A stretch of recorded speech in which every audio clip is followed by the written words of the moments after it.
ರಾಜ್ಯದಲ್ಲಿ ಸಚಿವ ಸಂಪುಟ ಪುನಾರಚನೆ ಚರ್ಚೆ ನಡೀತಾ ಇದೆ. ಕಾಂಗ್ರೆಸ್ನ ಹಿರಿಯ ಶಾಸಕ ಆರ್.ವಿ. ದೇಶಪಾಂಡೆ ಈ ಬಗ್ಗೆ ಪ್ರತಿಕ್ರಿಯೆಯನ್ನು ಕೊಟ್ಟಿದ್ದಾರೆ. ಸದನದಲ್ಲಿ ನಾನು ಹಿರಿಯ ಸದಸ್ಯನಾಗಿದ್ದೇನೆ ಅಂದ್ರೆ ಈಗ ಅದೇ ಚರ್ಚೆ ಆಗ್ತಾ ಇರೋದು.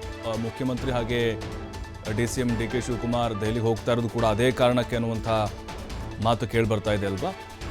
ಆರ್.ವಿ. ದೇಶಪಾಂಡೆ ಮಾತಾಡಿದ್ದಾರೆ ಇದ್ರ ಬಗ್ಗೆ.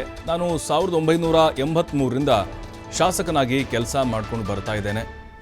ವಿರೋಧ ಪಕ್ಷದ ನಾಯಕ, ಸಚಿವನೂ ಕೂಡ ಆಗಿದ್ದೆ. ನನಗೆ ಅವಕಾಶ ಕೊಡ್ತಾರೆ ಅಂತ ಗೊತ್ತಿಲ್ಲ ನೋಡಿ. ಯಾಕಂದರೆ ಸರ್ಕಾರ ಬಂದ ಮೇಲೆ ಅವ್ರಿಗೆ ಅವಕಾಶ ಸಿಗುತ್ತೆ ಅನ್ನುವಂಥ ನಿರೀಕ್ಷೆ ಇತ್ತು. ಆದರೆ ಅವ್ರಿಗೆ ಈ ಬಾರಿ ಅವಕಾಶ ಮಾಡಿಕೊಳ್ಳಲಿಲ್ಲ. ಎಲ್ಲ ದೈವ ಇಚ್ಛೆ.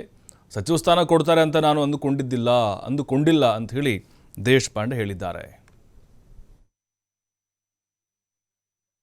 ಅತಿ ಹಿರಿಯ ಸದಸ್ಯ ನಾನು 83ನೇ ಇಸ್ವಿಯಿಂದ ವಿಧಾನಸಭೆಯಲ್ಲಿ ಶಾಸಕ ಕೆಲಸ ಮಾಡ್ತಾಯಿದ್ದೆ. ವೆಂಟರ್ ಬಿಟ್ಟರೆ ಹಲವಾರು ವರ್ಷ ಮಂತ್ರಿ ಇದ್ದೆ, ವಿರೋಧ ಪಕ್ಷ ನಾಯಕ ಇದ್ದೆ, ಪಕ್ಷದ ಅಧ್ಯಕ್ಷ ಇದ್ದೆ.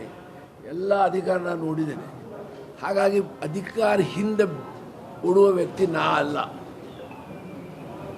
ಹಾಗಾಗಿ ಪುನರ್ರಚನೆ ಆಗ್ತಾ ಇದ್ದೇನೋ, ರಿಷಬ್ ಅವರು ಹೋಗಿದ್ದಾರೋ ಮತ್ತು ಇದಕ್ಕೆ ಹೋಗಿದ್ದಾರೋ ನನಗೆ ಗೊತ್ತಿಲ್ಲ. ಅದು ನನಗೆ CM ಅವರು ಮೊನ್ನೆ ಭೇಟಿಯಾಗಿ ಹೇಳಿದ್ದು ಕರ್ನಾಟಕ ಭವನದ ಉದ್ಘಾಟನೆ ಇದೆ, ಹೊಸ ಕಟ್ಟಡ ಕಟ್ಟಿದ್ದೇವೆ, ಅದು ನಾನು ನೋಡಿದ್ದೇನೆ.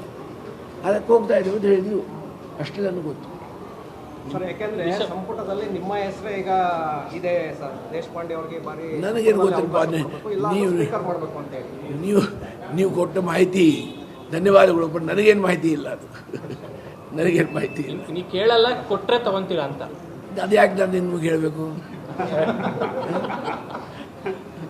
ಸರ್, ಆಸೆ ಇದೆಯಾ ಇಲ್ಲ ಅಂತ ಅದೆಲ್ಲ ನಿಮಗೆ ಹೇಳೋದು ಬರೋದಿಲ್ಲ.